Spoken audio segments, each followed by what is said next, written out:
Hello there, YouTube land, and welcome back to the Small Workshop Adventures. This is another in the series of Woodworking and Wellbeing, and I thought I would just talk openly, honestly, about how I'm feeling at the moment, particularly around some of these stresses that most of us, if not all of us at some level, are feeling in society at the moment, with the cost of living crisis and how that is affecting me.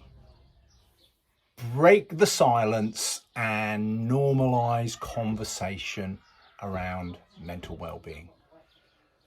I don't know about you, but more recently I've been feeling more worried, more stressed, and I've been noticing levels of anxiety much higher than they have been for some time.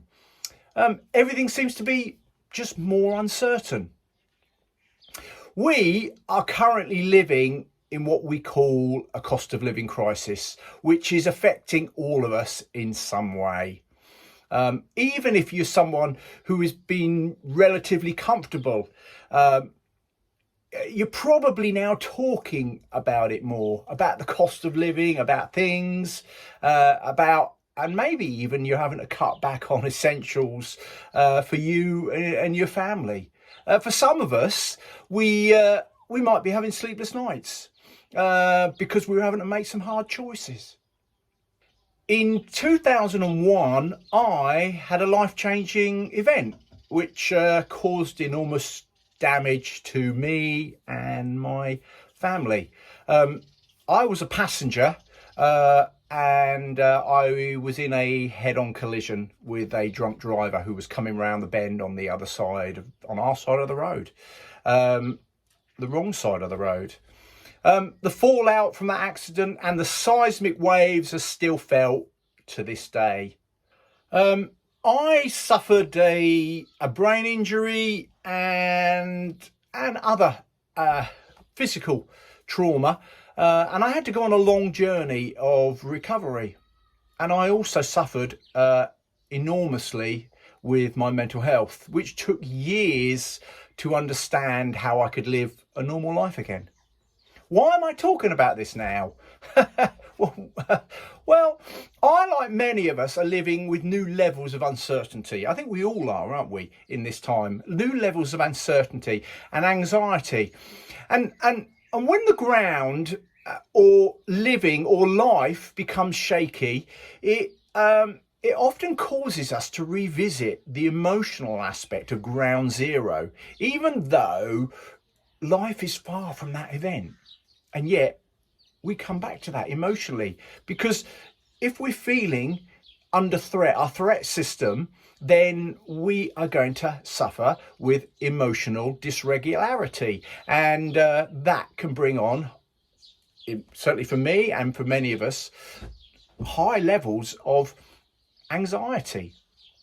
Anxiety is very often an irrational fear. It seems to just float, doesn't it? Like a dark cloud or something. And consume us when we're least expecting it.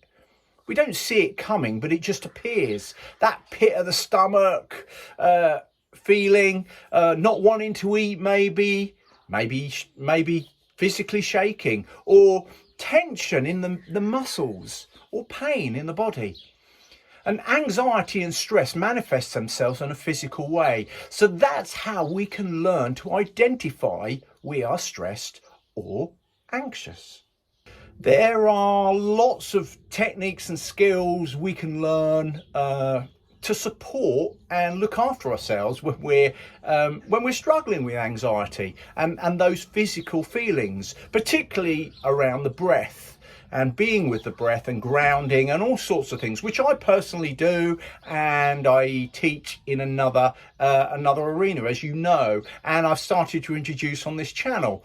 But also what I've been doing more recently is talking about it, being open, being honest, and often talking about things like that, there's still a stigma, there's still a fear that we can talk about this stuff, and yet everybody is experiencing these emotions, these feelings at some level.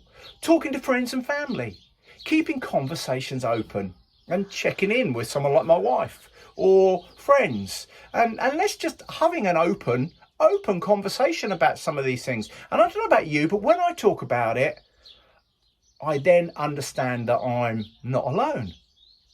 You know, anxiety can cause us to retreat, hide, do the very opposite of what we should do. The very opposite. It causes us to disappear within inside us, doesn't it? Or hold things in. But when we do open up, we often find that most of us are having similar thoughts. We're having the same things are going on. And yet we convince ourselves that nobody else is thinking and feeling like we are. So, can we be brave enough to break the silence and normalise conversations around mental well-being, especially during this time we're all living through? So thanks for watching. Please like and subscribe, click the thumbs up button and maybe share the video. But most importantly, let's just break the silence and normalise conversation around mental well-being. So from me, Mark, at the Small Workshop Adventures, take care everybody. Bye!